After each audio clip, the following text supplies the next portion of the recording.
ونصلی علی رسولہ الکریم۔ بہت ہی افسوسناک خبر اور بہت ہی افسوس کے ساتھ یہ میں آپ کے ساتھ شیئر کر رہا ہوں۔ ابھی کچھ دیر پہلے کراچی کے علاقہ میں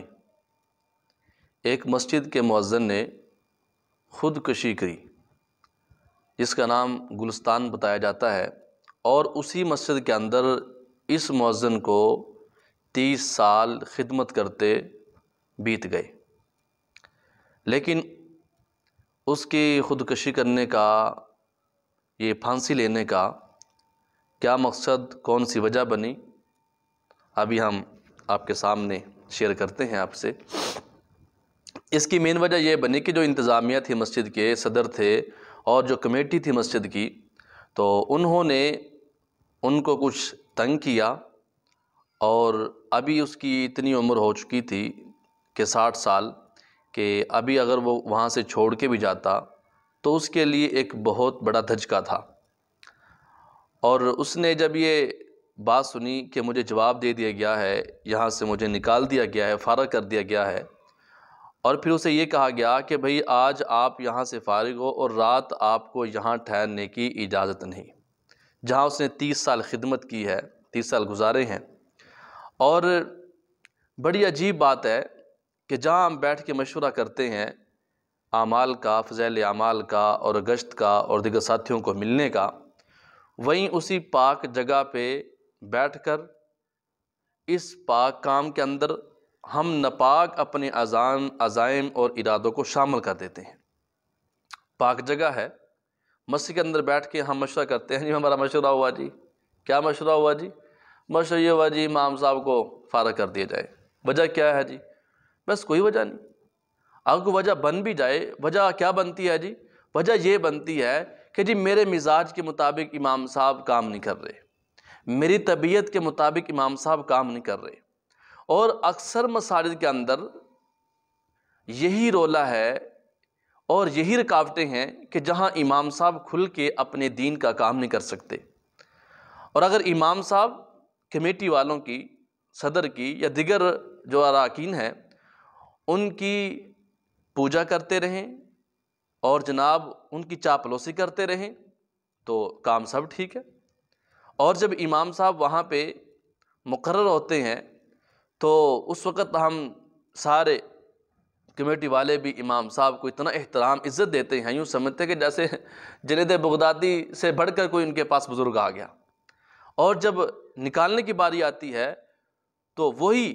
جس کے اندر ایک خامی تلاش کرنے کو نہیں ملتی تھی، اب اس کے اندر ہزاروں خامیاں ہیں اور خوبی کوئی ہمیں نظر نہیں آتی، اور ہم اس کو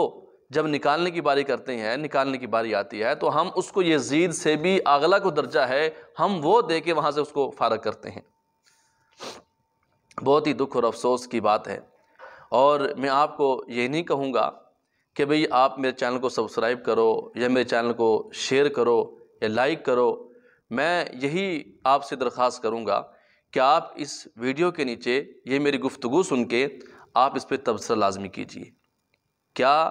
میں نے بات صحیح کی ہے؟ تو اس کے اوپر تبصرہ آپ کا لازمی آنا چاہیے۔ اور دیکھیے ہماری مسجدوں کے اندر جب یہ معاملات ٹھیک نہیں ہوں گے تو مسجدیں آباد نہیں ہوں گی، اور مسجدوں کو ہم نے چند بندوں نے اپنی جگیر بنا رکھا ہے کہ اگر امام صاحب ہمارے مزاج کے مطابق چلے گا تو ٹھیک ہے ورنہ فارغ کر دیا جائے گا۔ اس طرح یہ مسجدیں آباد نہیں ہوتی، یہ برباد ہوتی ہیں۔ اور میں یوں ہی کہوں گا کہ اگر ایک امام صاحب جس کو اللہ پاک نے سبب بنایا کہ وہ مسجد کے آبادی کے لیے بہت ہی مفید ہے، تو ہم صرف ایک بندے کی انا پر، ایک بندے کے مزاج کے مطابق نہ چلنے کی وجہ سے ہم امام کو فارغ نہ کریں۔ اگر کوئی ایسی بات ہو بھی جائے تو بھئی آپس میں اس بات کا مشورہ کریں، اور جب کوئی امام یا مؤذن آپ کے ساتھ ایک وقت گزارتا ہے، زندگی گزارتا ہے، تو جب اس کی آخری سٹیج آتی ہے، جب وہ بزرگ ہوتا ہے، تو جب اس کو کسی سہارے کی ضرورت ہوتی ہے، پیش آتی ہے، تو ہم اس کو فارغ نہ کریں۔ کیوں؟ وہ ہمارے بچوں کا استاد بن جاتا ہے، اور وہ مؤذن جس نے ساری جوانی کی جو زندگی ہے وہ آپ کے ساتھ گزاری ہے، اور بڑھاپے کے اندر ہم اس کو تنہا نہ کریں، بلکہ ہم اس کا سہارا بننے کی کوشش کریں، اور ہم اپنی مساجد کی کمیٹیوں کے اندر ایسے افراد کو شامل کریں جن کے اندر احساس، اخلاقیات، جذبات، یہ انسانیت ہو، درندہ صفت انسان نہ ہو۔ ہر کمیٹی، ہر مسجد کی بات نہیں کرتا، الحمدللہ بہت ساری ایسی مساجد ہیں جن کے اندر بہت سارے ایسے کمیٹی کے ارکان ہیں جو امام مسجد کی یا مؤذن کی ہمدردی بھی کرتے ہیں اور احساس بھی کرتے ہیں اور بہت اچھا رویہ اختیار کرتے ہیں، اور ان کے ساتھ ہونا بھی یہی چاہیے، کیوں کہ وہ ہمارے معاشرے کے بہترین معلم ہیں، اللہ کے نبی نے بھی فرمایا ہے، اس لیے ہمارا ان کے ساتھ رویہ، تعلق اچھا ہونا چاہیے۔ اللہ پاک مجھے اور آپ کو عمل کرنے کی توفیق عطا فرمائے۔